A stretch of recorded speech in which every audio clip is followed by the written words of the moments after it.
کلام مقدس پرانے عہد نامہ میں سے خروج کی کتاب اس کا 33واں باب خداوند اسرائیلیوں کو کوہ سینا سے کوچ کا حکم دیتا ہے۔ اور خداوند نے موسیٰ سے کہا کہ ان لوگوں کو اپنے ساتھ لے کر جن کو تو ملک مصر سے نکال کر لایا یہاں سے اس ملک کی طرف روانہ ہو جس کے بارے میں ابراہیم اور اسحاق اور یعقوب سے میں نے قسم کھا کر کہا تھا کہ اسے میں تیری نسل کو دوں گا، اور میں تیرے آگے آگے ایک فرشتہ کو بھیجوں گا، اور میں کنانیوں اور اموریوں اور ہتھیوں اور فرزیوں اور ہویوں اور یبوسیوں کو نکال دوں گا۔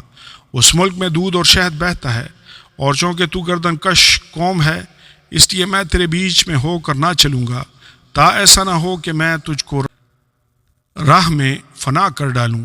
لوگ اس وحشتناک خبر کو سن کر غمگین ہوئے، اور کسی نے اپنے زیور نہ پہنے، کیونکہ خداوند نے موسیٰ سے کہہ دیا تھا کہ بنی اسرائیل سے کہنا کہ تم گردن کش لوگ ہو، اگر میں ایک لمحہ بھی تیرے بیچ میں ہو کر چلوں تو تجھ کو فنا کر دوں گا۔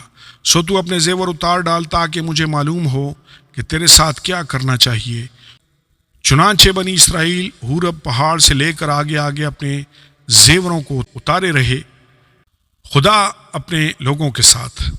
اور موسیٰ خیمہ کو لے کر اسے لشکرگاہ سے باہر بلکہ لشکرگاہ سے دور لگا لیا کرتا تھا، اور اس کا نام خیمہ اجتماع رکھا، اور جو کوئی خداوند کا طالب ہوتا وہ لشکرگاہ کے باہر اسی خیمہ کی طرف چلا جاتا تھا۔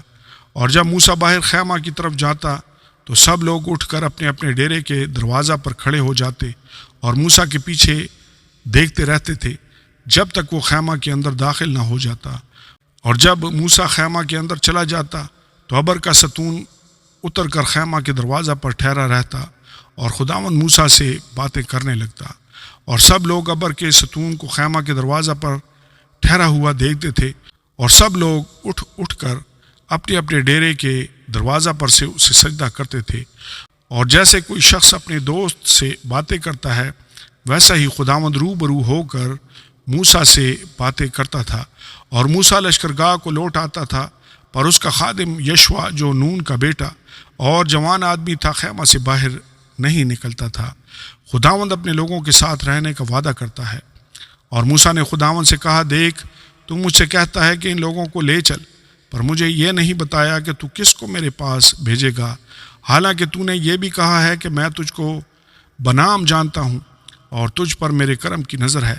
پس اگر مجھ پر تیرے کرم کی نظر ہے تو مجھ کو اپنی راہ بتا جس سے میں تجھے پہچان لوں، تاکہ مجھ پر تیرے کرم کی نظر رہے، اور یہ خیال رکھ کہ یہ قوم تیری ہی امت ہے۔